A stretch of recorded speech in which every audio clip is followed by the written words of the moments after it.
ಆದರೆ ಪ್ರಪಂಚದ ಮೂಲೆ ಮೂಲೆಯಲ್ಲಿರುವಂತಹ ಕಳ್ಳನೆಲ್ಲ ಹುಡುಕಿಕೊಳ್ಳುವುದಕ್ಕೆ ನನಗೇನೂ ಕಷ್ಟವಾಗದು.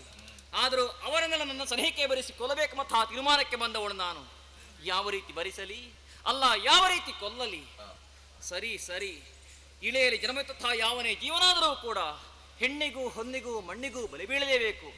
ಅದರಲ್ಲಿ ಮತಾಂತರ ಅಂತಹ ರಕ್ಕಸರು ಹೆಣ್ಣಿನ ರೂಪ ಸೌಂದರ್ಯಕ್ಕೆ ಮಾರು ಹೋಗುವಂತ ಖಂಡಿತ. ಅದಕ್ಕೆ ಬೇಕಾಗಿ ನನ್ನ ನಿಜವಾದಂತಹ ರೂಪವನ್ನು ಮರೆಗೊಳಿಸಿದೆ. ಈ ಸೂಕ್ತವಾದಂತಹ ಸ್ಥಳ ಯಾವುದು ಹೀಗೆಂದು ಯೋಚಿಸುತ್ತಾ ಬಂದು ಸೇರಿದಂತಹ ಸ್ಥಳ ಇದಲ್ಲವೇ ಕದಂಬಾವನ?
ಅಂಬರದಿಂದ ಇಳಿದು ಬಂದಿದೇರನ್ನದು ಉಯ್ಯಾಲೆಯೊಂದು. ಈ ಉಯ್ಯಾಲಿನೇರಿ ತೂಗುತ್ತಾ ಆರೋಹಣ ಅವರೋಹಣ ಪದ್ಧತಿಗನುಸಾರವಾಗಿ ರಾಗ ತಾಳ ಲಯಬದ್ಧವಾಗಿ ಸಂಗೀತವನ್ನು ಹಾಡ್ತಾ ಕುಳಿತಿಂದಾದರೆ ವನವಿಹಾರಕ್ಕೋ ಅಥವಾ ಮೃಗಬೇಟೆಗೋ ಬಂದಂತಹ ರಕ್ಕಸರು ಇಲ್ಲಿಗೆ ಬರಲು ಸಾಕು. ಆದರೆ ನಾನು ಇಲ್ಲೇ ಇದ್ದಿರುವುದಾಗಿ ಸುಲಭವಾಗಿ ತಿಳಿದಾದ್ರೂ ಹಾಗೆ ಅದಕ್ಕೆ ಬೇಕಾಗಿ ನನ್ನ ಮೈಯಿಂದ ಹೊರಸುವಂತಹ ಗಂಧವನ್ನು ಗಾಳಿ ಜೊತೆಲಿ ಸೇರಿಸಿಬಿಟ್ಟೆ. ತನಗಂಧವನ್ನು ಆಗಾಡಿಸುತ್ತಾ ಕಳ್ಳರು ಇಲ್ಲಿಗೆ ಬರಲೇಬೇಕು. ಬರಲಿ, ಬೇಟೆಗಾರನು ಬಲೆಬೀಸಿ ಯಾವ ರೀತಿ ಕ್ರೂರ ಮೃಗಗಳನ್ನು ಹಿಡಿದು ಕೊಲ್ಲುವನೋ ಅದೇ ರೀತಿ ನನ್ನ ಸೌಂದರ್ಯದ ಬಲೆಬೀಸಿ ದುಷ್ಟನೆಲ್ಲ ಕೊಲ್ಲುವಂತಹ ತೀರ್ಮಾನ ಮಾಡಿದ್ದೇನೆ.